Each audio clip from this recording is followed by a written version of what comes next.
और नमस्कार दोस्तों, स्वागत है आपका इस प्रैक्टिस सेशन में। दोस्तों, मैं उम्मीद करता हूँ आप सब अच्छे होंगे, अपना ध्यान रख रहे होंगे और मन लगाकर पढ़ाई कर रहे होंगे। तो चलिए दोस्तों, शुरुआत करते हैं आज के इस प्रैक्टिस सेशन की। पहला प्रश्न है दोस्तों, भारत के तत्कालीन वायसराय लॉर्ड लिंटन द्वारा प्रस्तावित इस अधिनियम का उद्देश्य स्थानीय प्रेस को ब्रिटिश नीतियों की आलोचना व्यक्त करने से रोकना था, विशेष रूप से उस विरोध को जो दूसरे की शुरुआत के साथ बढ़ गया था।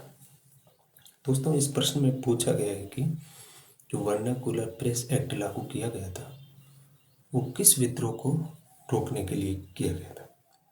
तो दोस्तों, वर्नाकुलर प्रेस एक्ट 1878 में लागू हुआ था दोस्तों, ठीक है। और 1878 और 1880 के बीच में द्वितीय आंग्ल अफगान युद्ध भी हुआ था। इसी वजह से द्वितीय आंग्ल अफगान युद्ध को शुरुआत में बढ़ गया था, इसीलिए उसको रोकने के लिए ये किया गया था। तो इसका सही उत्तर होगा डी। बढ़ते दोस्तों अगले प्रश्न पर। अगला प्रश्न है, टीपू सुल्तान किस वर्ष मैसूर का शासक बना था। टीपू सुल्तान दोस्तों अपने पिता हैदर अली की मृत्यु के बाद शासक बना था, जिसे मैसूर का भाग भी कहा जाता है, जो कि 1782 में मैसूर का शासक बना था। इसका उत्तर डी सही होगा। अगला प्रश्न है दोस्तों, अमृतसर की संधि पर किस वर्ष हस्ताक्षर किए गए थे, बताइए दोस्तों। दोस्तों, अमृतसर की जो संधि थी वो जॉर्ज मेटकॉफ और महाराजा रणजीत सिंह के बीच में हुई थी, जो कि सतलुज नदी का पूर्वी तट विस्तार को सीमित कर दिया गया था और उत्तर में राज्य विस्तार की छूट दी गई थी। किसको? अंग्रेजों को दी गई थी, ईस्ट इंडिया कंपनी को दी गई। जो संधि हुई थी दोस्तों 25 अप्रैल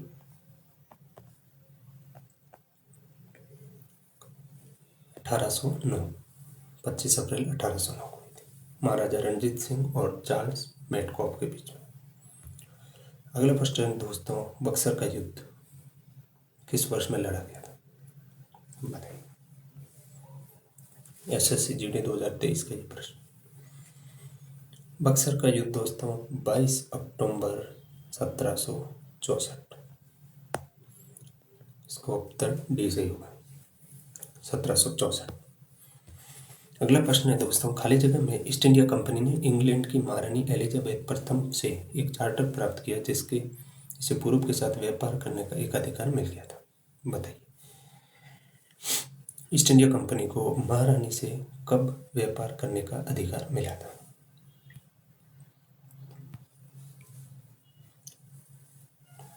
दोस्तों, ईस्ट इंडिया कंपनी की स्थापना 1599 में हुई थी, ठीक है। उसके एक वर्ष बाद में उन्हें व्यापार करने का अधिकार मिला था। इसका सही उत्तर होगा 1600 ईस्वी। डी सही होगा इसका उत्तर। पढ़ते हैं दोस्तों अगले प्रश्न की तरफ। अगला प्रश्न है, 1757 का वर्ष भारत में अंग्रेजी ईस्ट इंडिया कंपनी के लिए महत्वपूर्ण क्यों माना जाता है, बताइए। 1757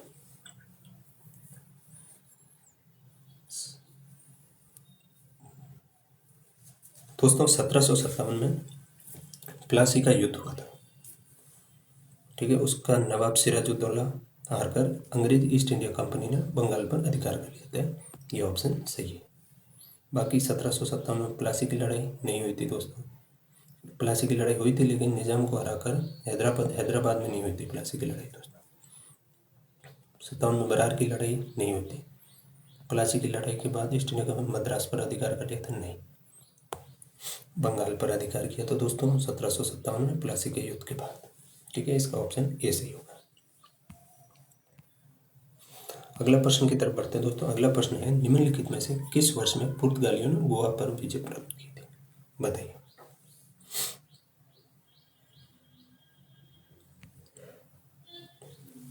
दोस्तों इसका सही उत्तर होगा 1510। पुर्तगालियों ने 1510 में यूसुफ आदिल शाह को हराकर गोवा पर अधिकार कर लिया था और भारत में पुर्तगालियों का प्रथम गवर्नर फ्रांसिस्को द अल्मोड़ा था। याद रखना दोस्तों, ये प्रश्न भी पूछा जा सकता है। भारत में पुर्तगालियों का प्रथम गवर्नर फ्रांसिस्को द अल्मोड़ा। अगला प्रश्न है दोस्तों, प्लासी नाम का एक छोटा सा गांव जिसे प्लासी के युद्ध के लिए जाना जाता है, जो ईस्ट इंडिया कंपनी और नवाब सिराजुद्दौला के बीच में लड़ा गया था, किस नदी के किनारे स्थित है? बताइए।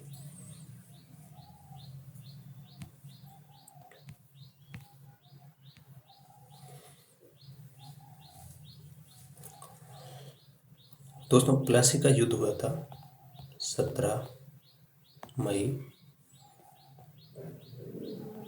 1757 को, और ये प्लासी हुबली नदी के किनारे स्थित है दोस्तों, याद रखना, हुबली नदी।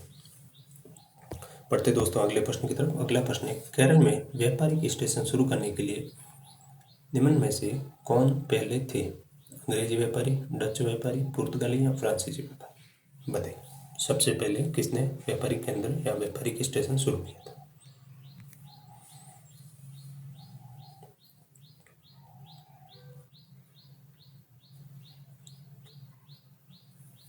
दोस्तों वास्को डी गामा का नाम आपको याद है क्या? जो 17 मई 1498 को भारत आया था,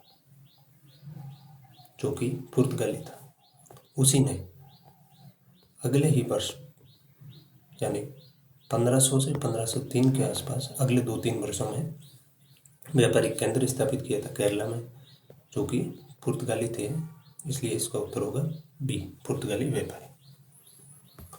अगला प्रश्न है दोस्तों, ब्रिटिश शासकों ने भारत पर लगभग कितने वर्षों तक शासन किया था? बहुत ही सिंपल सा प्रश्न है दोस्तों, बताइए क्या उत्तर होगा इसका?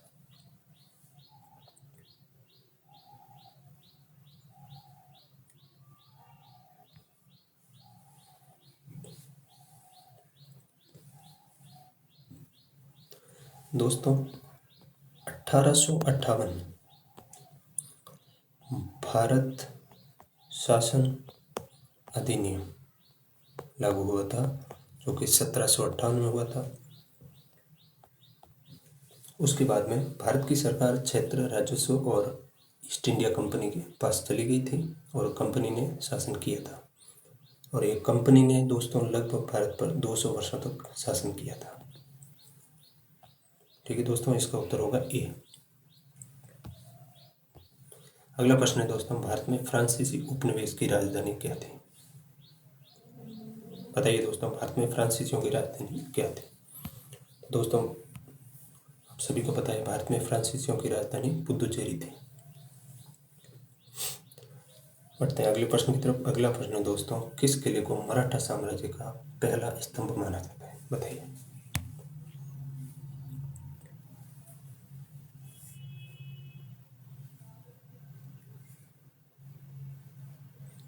दोस्तों इसका सही उत्तर होगा प्रचंडगढ़, क्योंकि इसका निर्माण छत्रपति शिवाजी ने करवाया था। शिवाजी ने बीजापुर के तोरण नामक पहाड़ी पर बनवाया था, जिसका नाम है प्रचंडगढ़। ठीक है दोस्तों, अगला प्रश्न की ओर तरफ बढ़ते हैं।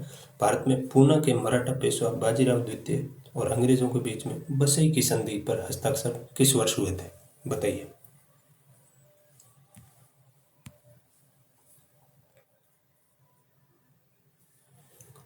दोस्तों पेशवा बाजीराव द्वितीय और अंग्रेजों के बीच में बसई की संधि सन 1802 में हुई थी।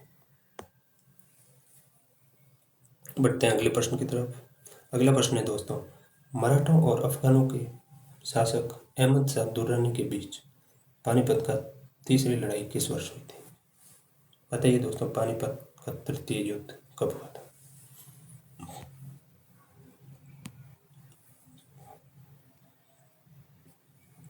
पानीपत का तृतीय युद्ध दोस्तों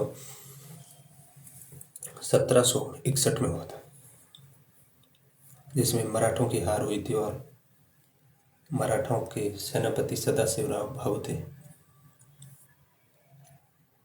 बढ़ते हैं दोस्तों अगले प्रश्न की तरफ। अगला प्रश्न है, मराठा साम्राज्य के संस्थापक राजा शिवाजी को किस स्थान पर छत्रपति की किताब से सम्मानित किया गया था?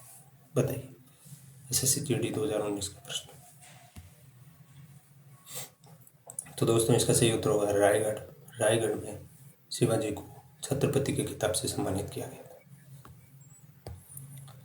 अगले प्रश्न की तरफ बढ़ते हैं दोस्तों। सिंहगढ़ किले के सफल बचाव में मुगल सेना के खिलाफ लड़ने वाले कौन सा मराठा योद्धा मारा गया था? बताइए।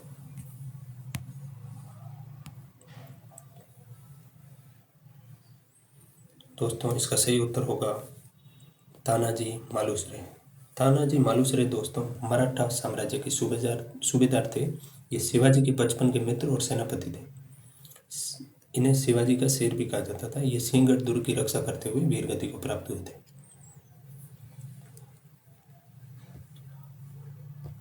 अगला प्रश्न है दोस्तों, निम्नलिखित में से किसकी शुरुआती हाल्ट मैकेंजी और रॉबर्ट मैटिस बर्ड द्वारा की गई थी? रैयतवाड़ी व्यवस्था, महलवाड़ी, व्यक्तिगत स्वार्थ सिद्धांत या स्थायी बंदोबस्त?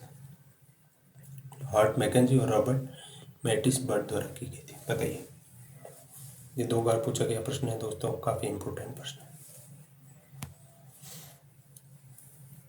हाल्ट मैकेंजी और रॉबर्ट मैटिस बर्ड द्वारा दोस्तों महलवाड़ी व्यवस्था की शुरुआत की गई थी। ठीक है दोस्तों, इसका सही उत्तर होगा महलवाड़ी व्यवस्था। अगला प्रश्न है दोस्तों, सूती वस्त्र कैलिको की उत्पत्ति वर्तमान किस राज्य से हुई थी? बताइए।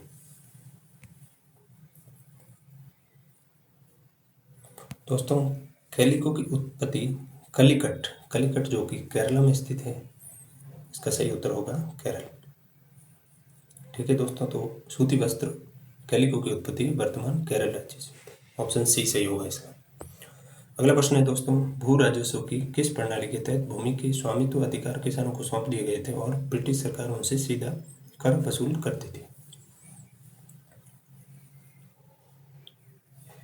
बताइए, उस भू राजस्व व्यवस्था का नाम बताइए। तालुकदार, महलवाड़ी, रैयतवाड़ी या मालगुजारी? तो दोस्तों इसका सही उत्तर है बी, रैयतवाड़ी व्यवस्था। जी हाँ, इसका स्वामित्व किसानों को सौंप दिया गया था और ब्रिटिश सरकार उसे सीधा टैक्स वसूलती थी। उस भू राजस्व प्रणाली का नाम था रैयतवाड़ी व्यवस्था। ऑप्शन बी सही होगा। अगला प्रश्न है दोस्तों, राजस्व बंदोबस्त की महलवाड़ी प्रणाली के बारे में कौन सा कथन गलत है? बताइए।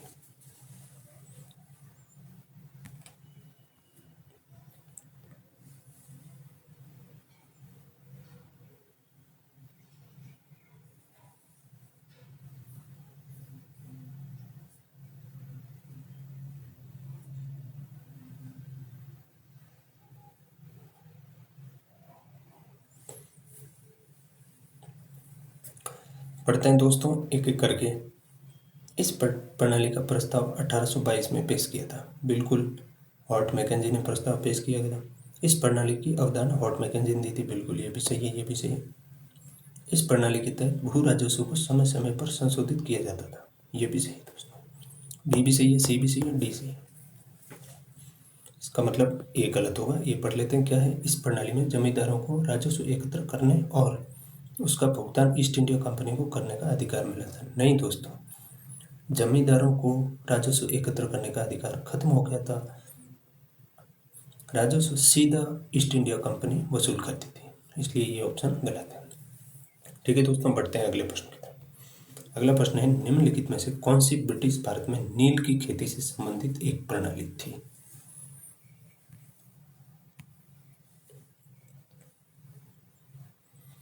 दोस्तों ब्रिटिश भारत में नील की खेती से संबंधित 2 प्रणालियां थी। एक थी निज और दूसरी थी रैयती। ठीक है दोस्तों, तो ऑप्शन में निज है, ये सही होगा। ठीक है दोस्तों, बढ़ते हैं अगले प्रश्न की तरफ। अगला प्रश्न है, भारत में ब्रिटिश शासन के दौरान निम्नलिखित में से किसने रैयतवाड़ी व्यवस्था की शुरुआत की थी? बहुत ही इजी प्रश्न है दोस्तों, 2 बार भी पूछा गया। बताइए, रैयतवाड़ी किसने शुरू की?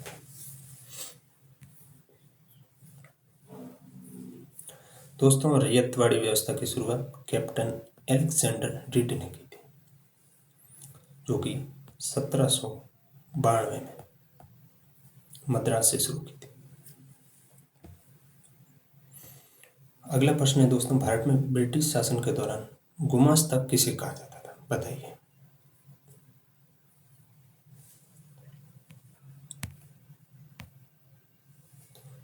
दोस्तों ईस्ट इंडिया कंपनी ने भारत में बुनकरों की निगरानी के लिए गुमास्ता की नियुक्ति की थी।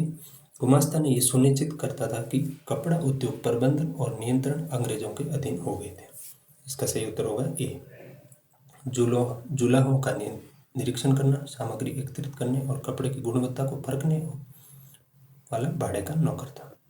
ठीक है दोस्तों, गुमास्ता जो जुलाहों का निरीक्षण करता था और कपड़े की गुणवत्ता का पहचान करता था। ऑप्शन ए सही। अगला प्रश्न है दोस्तों, भारत में किन सामानों ने मशीनीकृत उद्योगों के युग से पहले अंतर्राष्ट्रीय कपड़ा बाजार में अपना वर्चस्व स्थापित किया था? बहुत ही इजी प्रश्न है दोस्तों, बताइए।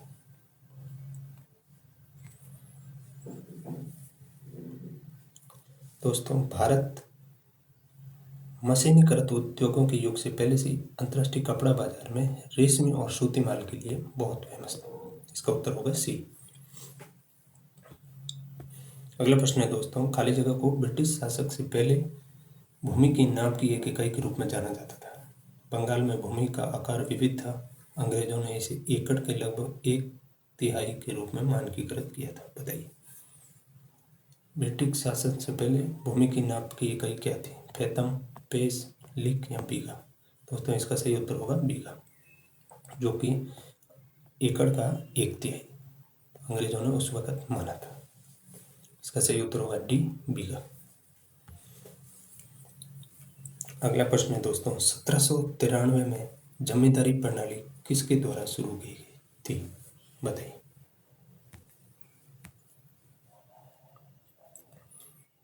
दोस्तों, 1793 में जमींदारी प्रणाली लॉर्ड कॉर्नवालिस ने शुरू की थी। लॉर्ड कॉर्नवालिस ने दोस्तों स्थायी बंदोबस्त अधिनियम 1793 के माध्यम से पेश किया गया था। इसका सही उत्तर होगा बी, लॉर्ड कॉर्नवालिस। बढ़ते दोस्तों अगले प्रश्न की तरफ। अगला प्रश्न है, बंगाल में सरकार की दोहरी खाली जगह के दिमाग की उपज है। बंगाल में सरकार की दोहरी प्रणाली किसके दिमाग की उपज है? बताइए।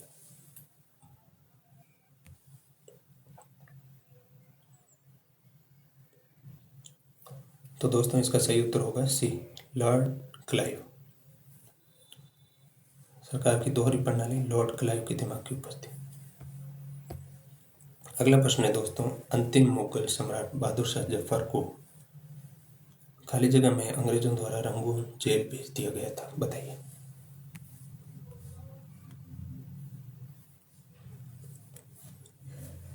दोस्तों, 1857 की क्रांति के बाद में बहादुर शाह जफर को रंगून यानी जो म्यांमार में जेल है वहाँ भेज दिया गया था। इसका सही उत्तर होगा 1858 बी। बढ़ते दोस्तों अगले प्रश्न की तरफ। अगला प्रश्न है, निम्नलिखित में से कौन सी घटना वर्ष 1856 में हुई थी? बताइए।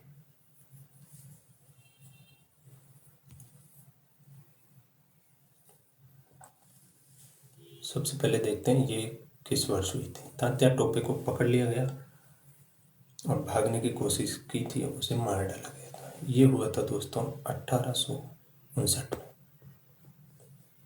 उसके बाद में बहादुर शाह जफर को रंगून जेल में भेजा था, अभी किया था 1858 में। मंगल पांडे को फांसी दी गई थी दोस्तों 1857 में। और अवध पर ब्रिटिश इंडिया कंपनी ने कब्जा कर लिया था। बिल्कुल ये सही है, 1856 में।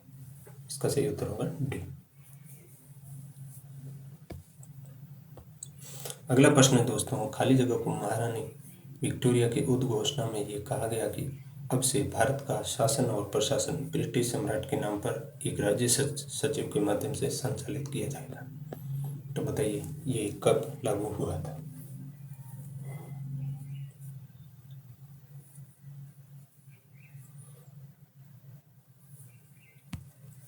दोस्तों, 1857 के विद्रोह के बाद में लागू हुआ था, वर्ष 1858 में। 1 नवंबर 1858 में लागू हुआ था, जिसका नाम था भारत का शासन और प्रशासन। बढ़ते हैं दोस्तों अगले प्रश्न की तरफ। अगला प्रश्न है, भारतीय विद्रोह की शुरुआत 10 मई 1857 को मेरठ से हुई थी और ये कब खत्म हुआ था? बताइए दोस्तों।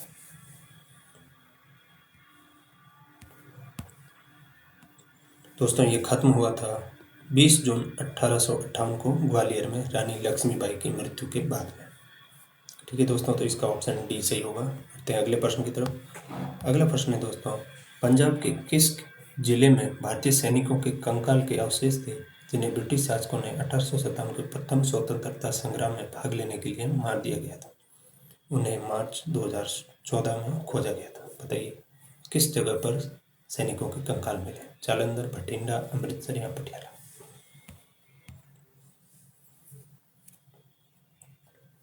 दोस्तों मार्च 2014 में चंडीगढ़ स्थित पंजाब विश्वविद्यालय के अध्ययन में खुलासा हुआ कि पंजाब के अमृतसर जिले में अजनाला में 1857 के शहीदों के कंकाल मिले, जिसमें 282, जी हाँ दोस्तों, 282 कंकाल मिले,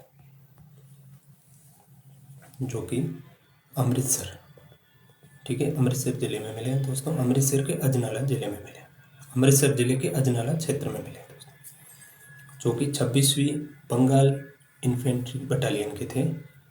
ठीक है दोस्तों, तो आज का सेशन यही समाप्त करते हैं। आई होप आपको अच्छा लगा होगा। आप लाइक कीजिए, शेयर कीजिए, सब्सक्राइब कीजिए। तब तक के लिए धन्यवाद। अब जय हिंद।